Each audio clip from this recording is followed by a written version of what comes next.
it's crazy. I mean, 2 years ago, $350,000 house would normally cost you like 1,600, right? But the right now, like I'm telling you, the rate at 5.5, 350, people are paying almost $2,000.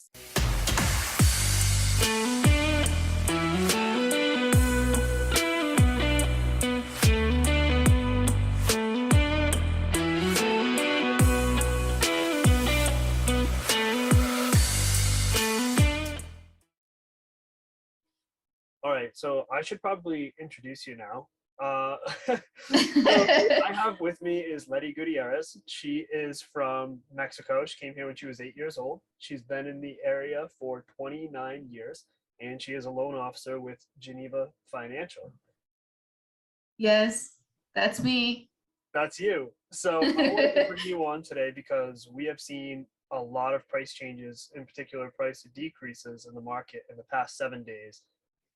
At a rate of 50% more than what we might have seen about a month ago and 100% more than what we had seen 2 months ago. So I wanted to bring you on here to get your input on to why that might be happening. Well, of course, I mean, one of the biggest thing, like the challenges that we're seeing is with the rates being higher than where we were in January. January, we're still like at 3.25. Fast forward that to like April, May, we're over the 5.5. So, obviously that's kind of decreased to the volume of applications that we're getting because it's higher. The people can't afford what they were to afford 6 months ago.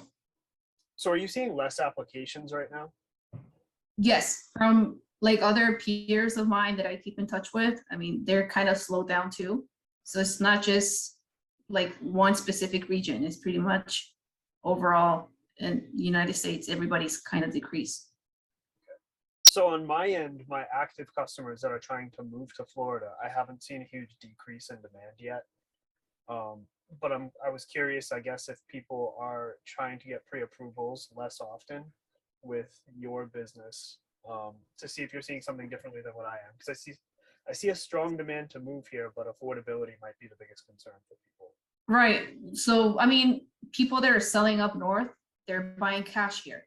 So we don't see a lot of applications because if they can buy cash, they're not gonna, run into that whole process of getting pre-approved. They'd rather go do a quick, offer. Cash is always gonna beat us here. Yeah, no, that makes a lot of sense. Actually, a whole group of my most active customers right now are either selling up here or just have the money because they're retired to come down here and buy cash. So they're kind of looking at it from a different scenario. And I'd say especially, I guess, for those people right now, if they wanted to be able to put an offer in on a place that might not be above asking, I think like right now, this minute might be the first time in the last couple of years they've been able to do something like that.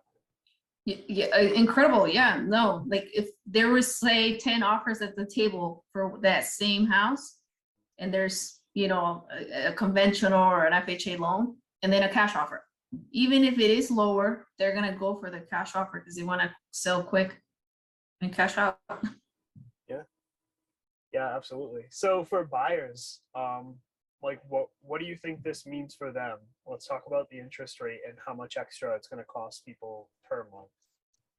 Oh yes, so like the first time home buyers that I pretty much work with a lot of them is it's their first time home buying. So their rent, right? Even the rents went up. So people that were probably paying $1,000, $1,500 for a 2-bedroom apartment are in the process of, hey, guess what? We're gonna bump up your rent to $2,200. So if we run a scenario right now, a house that was like a $350,000 purchase price at 5.25, their payment is almost $2,000. So they kind of compare, okay, my 2-bedroom apartment is going to be $2,200 a month. Am I better off? Yes, buying now with the higher rate and pay $2,000? Yes, they're going to see that. They're going to see that there's more value to owning their house versus renting an apartment that it's not going to give them anything back in the future. So that's one of the things that I bring up to people too when they consider moving down here is they talk about renting. And I'll use your market in particular, for example. Naples in the last year, the rent increase is 49%.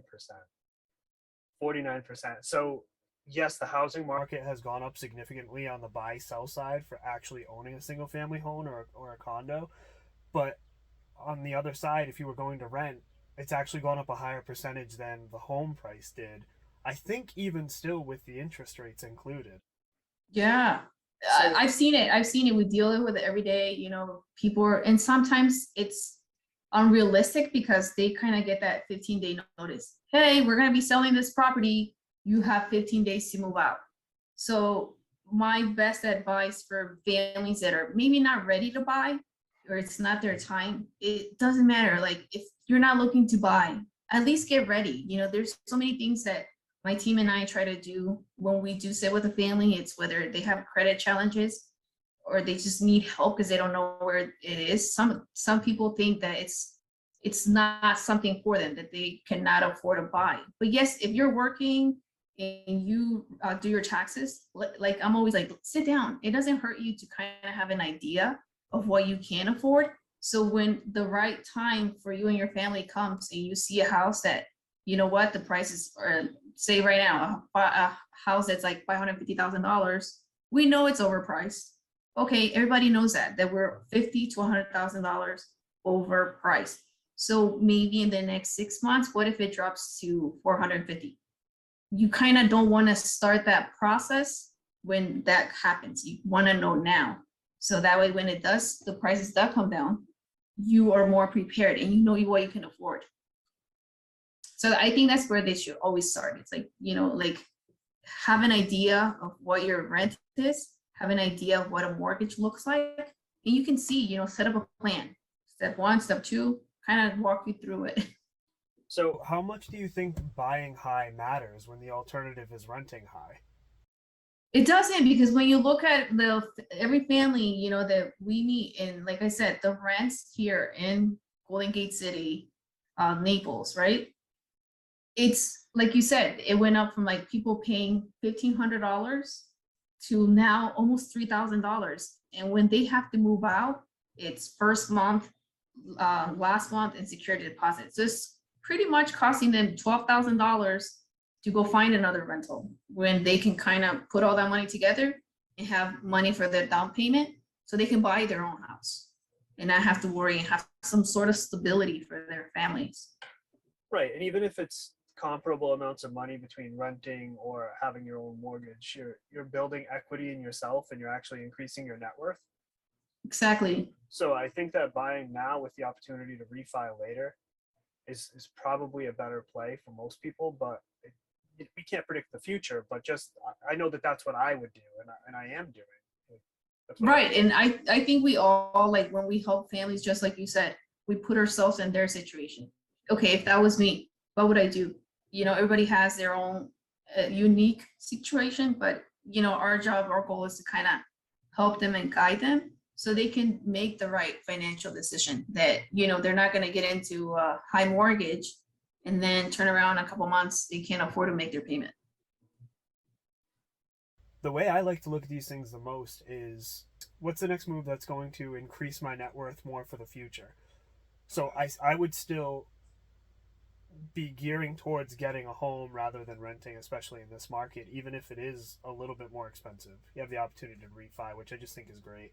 And then on the other side, for somebody that might be retirement age or is going to downsize and they're looking to sell their home while it's valued high, if you're putting the money in your pocket and you have a lot of equity and that's your money that you're going to live on for the future, that's when I see that as a really good move too. So it's not that buying, I guess, is always the right move, because for some people in this market, selling while it's high is a great move too, because they might need this money to live on for the next 15 years and it's going to work for them.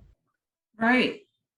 So it's not like from my perspective, doing the real estate work and buying or selling houses, it's not the one size fits all. But I see both sides in this market where we're kind of high. People could sell and get a lot of equity out of their home. And I think it's a great time for people to buy too, because for the first time in a couple of years, you would be able to put in an offer that might not be above asking. Yes. No, I think honestly, like I think everybody should take advantage of it and seize the opportunity, right? We're going to see lower prices. But like I said, just to get them pre-approved and to know how the process works. It's important so they can be one step ahead before they're ready. You kind of start prepping yourself before you're ready. Right. I wanted to show these stats right here too. This is exactly what I was talking about from the price decreases that we've seen. So this is from 319. We had 292 price decreases over a 7-day period. Then we have on 4/2, we were up to 323 price decreases. And then on 4/11, we're up to 402. And Wow. now we are at 634 this 7-day period actively right now. We've just gone up so significantly. And as I'm seeing that, I had such a little panic attack. Actually, I was like, oh my gosh, like people need to know this right now. All of my active customers really need to see exactly what's changing and how to prepare themselves for it. Because I have a lot of people that are looking for homes right now, and this matters to them, you know? Absolutely. Even the families that honestly we pre-approved like maybe 6 months ago, it just they can't afford it. Everything was overpriced. So those are the people that are gonna come probably, sit down and kind of review now what their options looks like. Because there's a difference. 6 months ago, they probably could buy a little higher because the rates were lower. We always have to kind of review it and update everything because the rates are now higher. How long are the pre-approval letters good for? 60 days. 60 days. A lot has changed in the last 60 days if the rate wasn't locked in or. Oh yeah, absolutely. It's the rate for sure is, it's going to make a big difference. If we had a family in January that was pre-approved for maybe 350,000 and the rates were like at 3.5, now let's bring that back down to like 290, 295, depending on the taxes and insurance. Wow. So yes, because these people could have a pre-approval letter and think they're doing everything as accurately and the best they can by having that ahead of time. Spend a couple of months looking for a home and then be really disappointed when they find out that their lending fell through.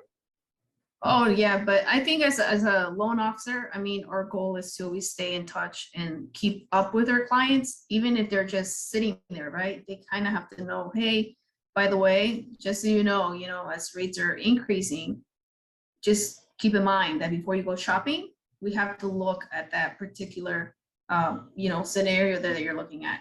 I like to tell the clients, look, I want you to go when you do start looking with your agent to feel that you're not just going to go and see a house and fall in love, and then you're going to call me and then I have to plug in like the details of the taxes and kind of have a disappointment that you're not going to be able to afford it.